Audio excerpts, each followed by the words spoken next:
ရော့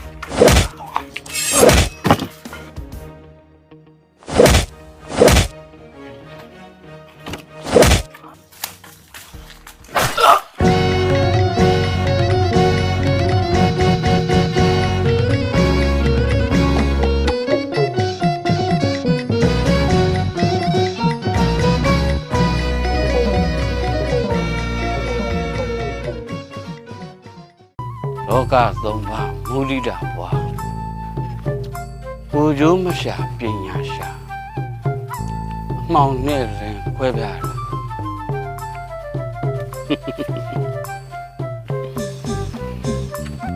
မတွေ့သေးလို့လိုက်လို့ရှာ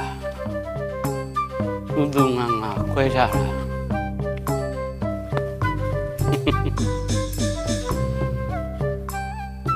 လင်းပဲမှာရှိနိုင်တာ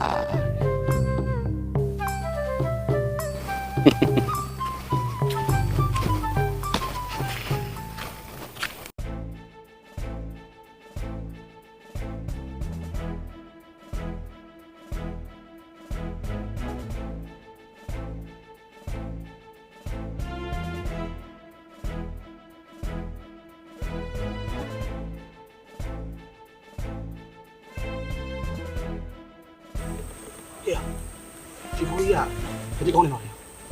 ရှိုးလာယူနေရကိုလုံးပညာပါတက်လာမတူဘူးကိုလုံးပညာတက်မတက်ပြီးအောင်ထပ်ဆန်တော့ပါအားရ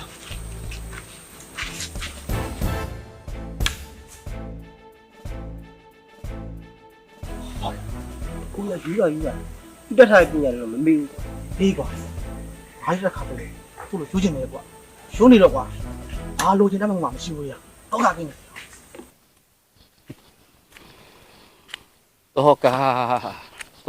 တော့ကလူရလို့ဖြစ်လာလို့ရှိရင်တော့ကဆိုတာဘယ်ခင်းကြမလို့ဒုက္ခဆိုတဲ့အရာကိုလေဖေဟာဘယ်ဟောပါမလဲလူလေးတို့အဖလေလူလေးတို့ထင်တယ်လို့မျိုးအဖယူနေတာမဟုတ်ဘူးအဖယူချင်အောင်စောင်းနေတာ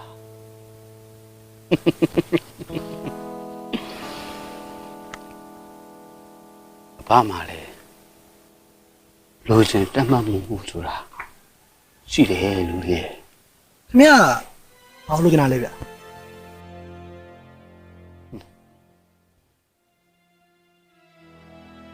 အဖလူချင်းနဲ့ရာပိတ်ကိုခက်ခဲနည်းနည်းလုံးနေ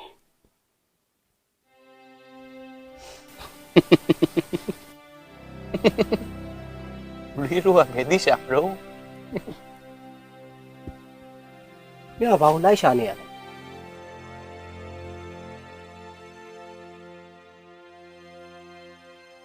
လာရင်နှစ်ချောင်းရလူပြီးသားတယ်လူလိုက်ရှာနေတာလူပြီးသားတယ်ဆိုတော့ဘာပြောလဲဟေးအဲ့တော့ငါလည်းမသိဘူးသူပြောနေတဲ့စကားကိုနားထောင်လို့ရှိရင်မင်းနဲ့ငါပြသွားလိမ့်မယ်တမ်းမြောက်ကလာရအောင်အေးပါလူဆိုတာပြောမှတိထိမှတာမခေတေမဤလေးလူတွေမကျွန်းဘူး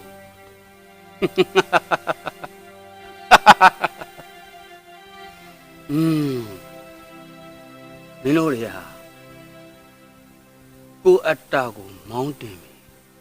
ခရီးနေကြတဲ့သူတွေပဲနော်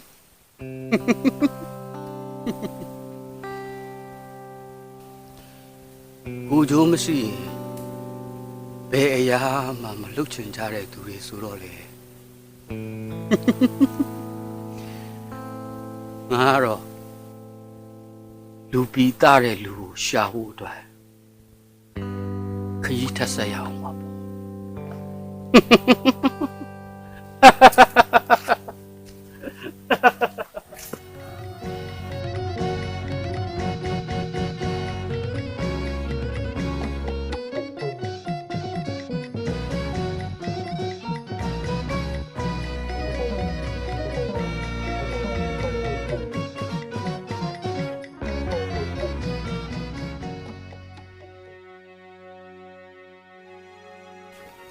တတ္တလောက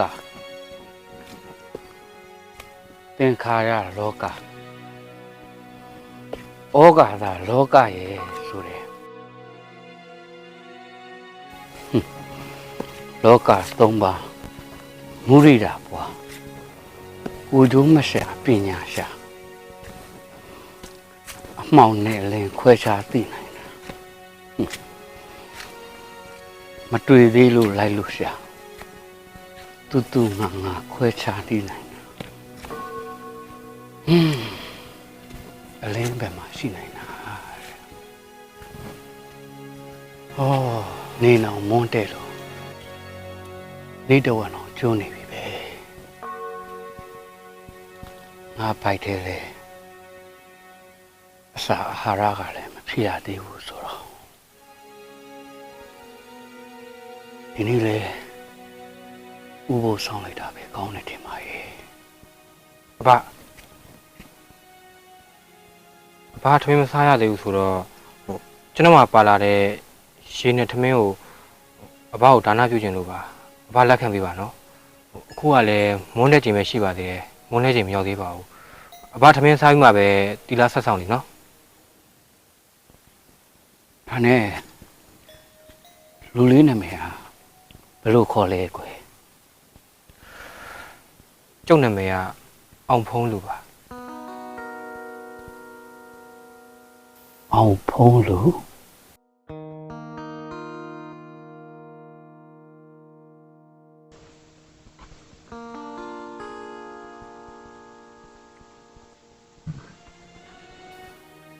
တာဓုအောင်ဖုံးလူခုလိုနေရအခုလိုအချိန်နေမျိုးမှာအခုလိုလှူဒန်းတဲ့လူကိုစောင့်နေတာရပြီအောင်ဖုံးလူရဲ့ခုတော့မင်းကိုတွေ့ရပြီပေါ့အောင်ဖုံးလူရဲ့ဗျာအဖကကျုပ်ကိုရှာနေတာအဖကကျုပ်ကိုဘာကြောင့်ရှာနေလဲတော့ကျုပ်မသိဘူးဒါပေမဲ့အဖကိုတွေ့ချင်းထူးဆန်းနေရတော့ကျုပ်သိတယ်ပြီးတော့အဖကိုမေးစရာတစ်ခုတော့ရှိတယ်တလို့စားဖို့သူကျေးဇူးဆိုတဲ့စကားရှိရဲ့မင်းဟာတလို့စားဖို့လည်းမကောက်ဘူးဘိုက်ပြေးအောင်မှလှူဒန်းနေဆိုတော့မင်းငါရဲ့ကျေးဇူးရှင်ပဲပေါ့အဲ့တော့မင်းဗာမေးချင်တာလေဘာကိုပြောအခုလိုမျိုးနေခင်းကြောင်တော်ကြီးမှာအဖကမီးထွန်းပြီးတော့တခုခုရှာနေရဆိုတော့ဘာလို့ရှာနေရလဲအဲ့ဒါထူးဆန်းနေတာပါရဲ့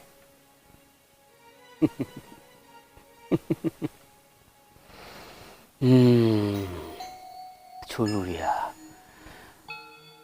အဖကိုအယူလို့ထင်ကြတာဟာကွယ်အဲ့ထဲမှာဟောမင်းဟောဟောဘယ်လိုတင်လဲကျွန်တော်ကတော့အဖကိုယူလို့မထင်ပါဘူးဘာလို့လဲဆိုတော့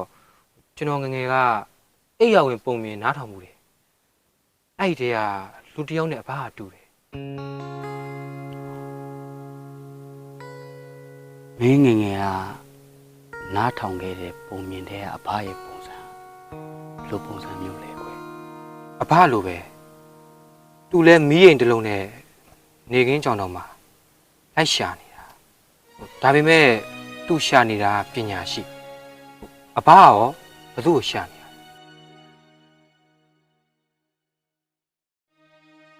ဘာရှာနေတာလူပီသားတဲ့လူကိုရှာနေတာကိုကျိုးနောက်မှာထားပြီးအများအကျိုးအတွက်ပရာဟိတစိတ်တရှိတဲ့လူမျိုးကိုလိုက်ရှာနေတာကွယ်နေခင်းကြောင်တော်ကြီးတော့မီးထွန်းပြီးရှာရတယ်ဆိုတော့အဲ့လိုလူမျိုးကတော်တော်ရှားမှာပဲเนาะဗျရှားတာပေါ့အောင်ပုံလေခုခေတ်မှာအတူရောင်နေကအများကြီးပဲလေအဲ့ဒီအတူရောင်နေထဲမှာအစ်စ်ကိုလိုက်ရှာနေတာ အခုတော့တွေ့ပြီအဲ့ဒါမင်းအောင်ဖုံးလို့ ဗျာအဖဆန္ဒတွေပြည့်ပြီဆိုတော့ကျုပ်ရဲ့ဆန္ဒကိုလည်းပြောပြရသေးပါကျုပ်ကလည်းအဖလိုလူထုဆန်းမျိုးတွေ့ချင်နေတာ ဟုတ်လား ရှင်းရှင်းပြောရရင်တော့အဖစီရပညာတွေကိုတင်ယူချင်နေတာ အောင်ဖုံးလို့မင်းလည်းထိုက်တဲ့အလျောက်ပညာတွေတက်မြောက်ထားပြီးပြီပဲမင်းရဲ့တည်မင်းရဲ့နာမည်တွေကိုငါတည်ကြပါတယ်ဒါပေမဲ့ဘာမင်းစီရာကိုကြီးတကူလောက်တော့တောင်းချင်တယ် ပြောပါပါ မင်းဟာပရလောကနဲ့ပတ်သက်တဲ့ပညာတွေအားလုံးစုံလင်စွာတက်မြောက်ထားပြီးပြီဆိုတော့မင်းမှာကိုယ်ခံပညာလိုအပ်နေတယ် ဟုတ်ပါတယ်ဗျအဖကဘယ်လိုသိရလဲ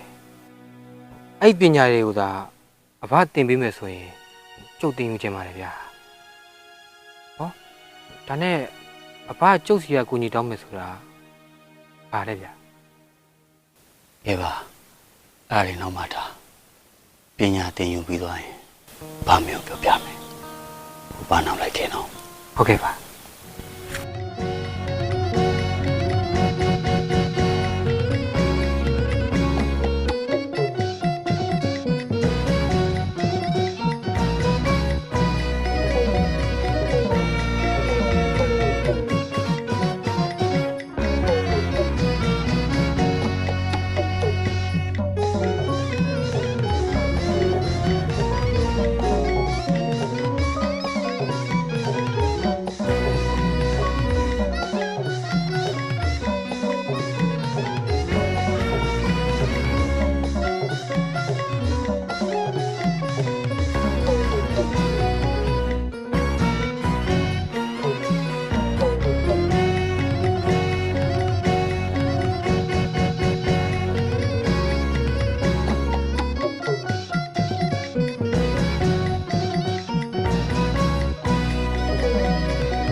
ကဲလူလေး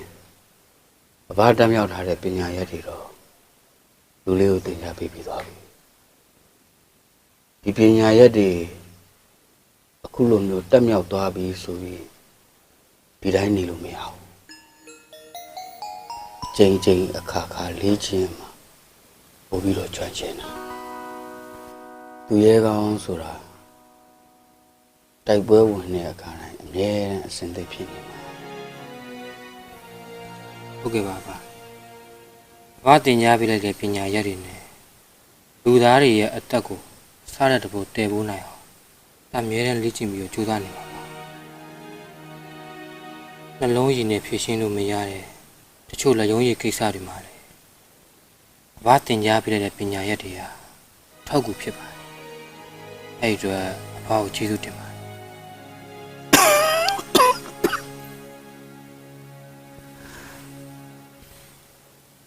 ဘာကိုကျေးဇူးတင်ခြင်းလဲဆိုရင်လူလေးစီကဘာအကူအညီတစ်ခုတောင်းမယ်ဆိုတဲ့ကိစ္စ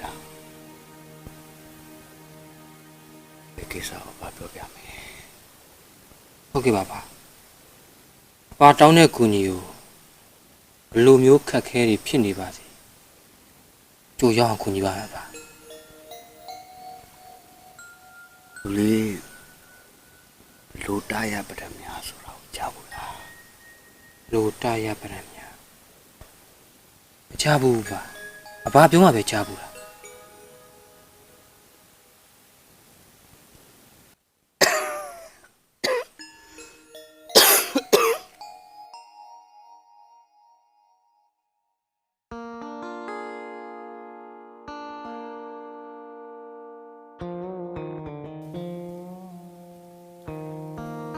ဒါမြေပုံလို့ခေါ်တယ်အဲ့ဒီမြေပုံရဲ့တည်နေဟာအဲ့ဒါလူတာရရှိတယ်ဒီရပဲဘာကူစားအဲ့ဒီမြေပုံတစ်ခုဆောက်ရှောက် ဟုတ်ကဲ့ပါအဖမြေပုံတွေကမပြည့်စုံလို့ပဲနော်တစ်ခုခုလိုနေကြလားလို့ ဟုတ်ကဲ့လို့လေလေးပုံပုံနေအစီမနှစ်ပုံရှိတယ်အခြားမြေပုံနှစ်ပုံကတော့အခြားသူတွေစီမှာပေါ့ အဲ့ဒီလူတွေရောအဖလက်မရှာဘူးလားတွေ့ရောတွေ့ရလား ဘာလိုက်ရှာပါလဲတွေ့လဲတွေ့ပါတယ်ဒါပေမဲ့ဘာနဲ့ဒီရချက်ချင်းမတူချင်းချင်းအပြန်လဲတိုက်ခိုက်နေတယ်ကိုယ်ကမကြမ်းကြဘူးကြမ်းကြနေတာ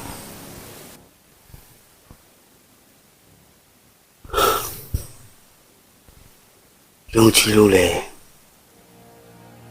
လူလေးကိုအပါအနံ့အောင်မြင်မယ်လို့လေအယုံကြည် ဆွေးချပါပါဘာပေးရတဲ့တာဝန်ကိုခြေပုံအောင်ထမ်းဆောင်ပါလို့ကျုပ်ကလေးပေးပါတယ် ယေရှုပြောတယ်လူလေးကို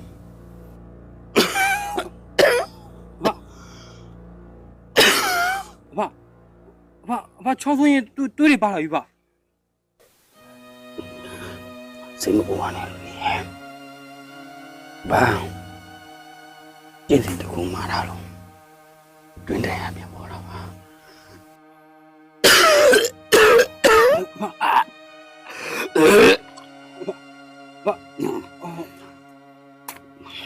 အစီအမီရပါရဲ့တွေးတွေအများများလာပြီပါကျောက်ရွာရသွားပြီးတော့စစ်စရာတယောက်တော့ခေါ်လိုက်မယ်နော်ဒီတိုင်းထားရင်ပုံဆိုးလာလိမ့်မယ်ပါရဲ့ လူလေးမတော်နဲ့ရတယ်ဘာချင်ဘာတည်းဦးချိန်မှာဘာဒီရမယ်ဆိုလေဘာတည်ပြောနေပါပြီလူလေးတော့ပါနဲ့နော် ဘယ်ဆိုလဲပါရဲ့ကျုပ်တယောက်လုံးရှိနေတယ်ဒါနဲ့အဘတေဝိုင်းကျုပ်ညံ့ရကြတော့ပါရဲ့အဘခဏလေးပဲဆောင်နော်ကျုပ်မြန်မြန်ခေါ်ခဲ့မယ်နော်ပါကျုပ်တော့ခေါ်လို့နော်ဘာဆောင်နေကြနော်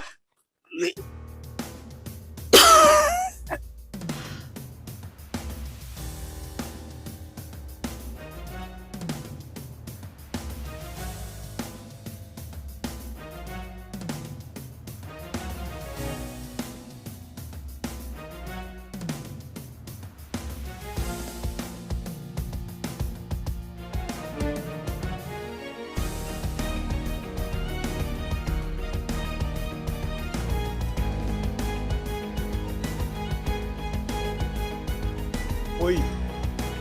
ညလက်ထဲမှာရေနာမြေပုံရှိရလို့ကျုပ်သတင်းတိကျရထားတယ်ဘယ်မလိုက်မြေပုံ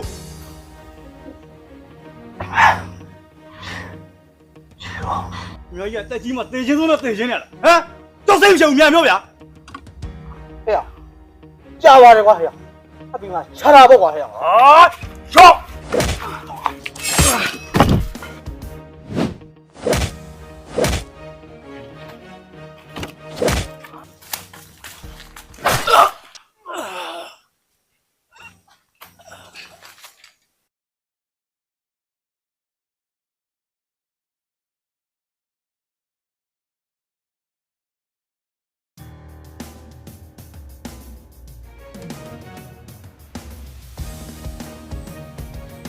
ဘာရေဘာစီရခဲ့ပြီဘာရေ စစ်တော့နော်ပါဘာ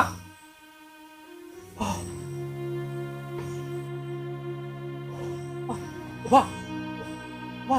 သူနေဘလို့ပြလာတော့ဘာရဲ့ဘယ်ကောင်ဘောက်တက်သွားလဲဟမ်ဘာဘယ်ကောင်တက်သွားလဲလို့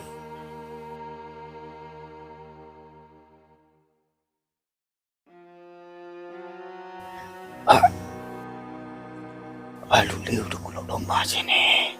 ပြောပါဘာပြော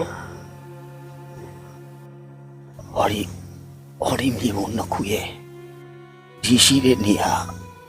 ရောက်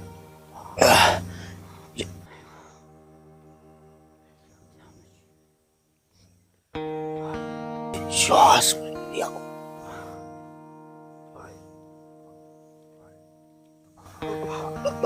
အဘ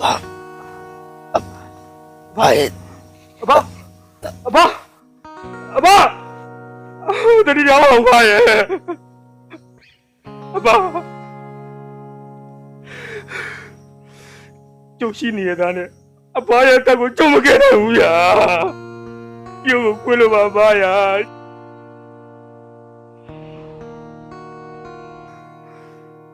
ဘာကိုတက်သွားတဲ့ကောင်းနေကျုံမရအောင်ရှာပြီးတော့အဘာလည်းကျုပ်လည်းစားချေပါမယ်ဗျာကျုပ်လည်းစားချေပါမယ်ဘာကိုပေးထားတဲ့ကတိကိုကျုပ်တဲ့နဲ့လဲပြီးကျုပ်တယောက်ကြိုးစားပါမယ်ဗျာကျုပ်ကတိတယောက်ကြိုးစားပါမယ်ဘာရဲ့အဘာကြောင့်ကိုခွေးပါဗျာအဘာရဲ့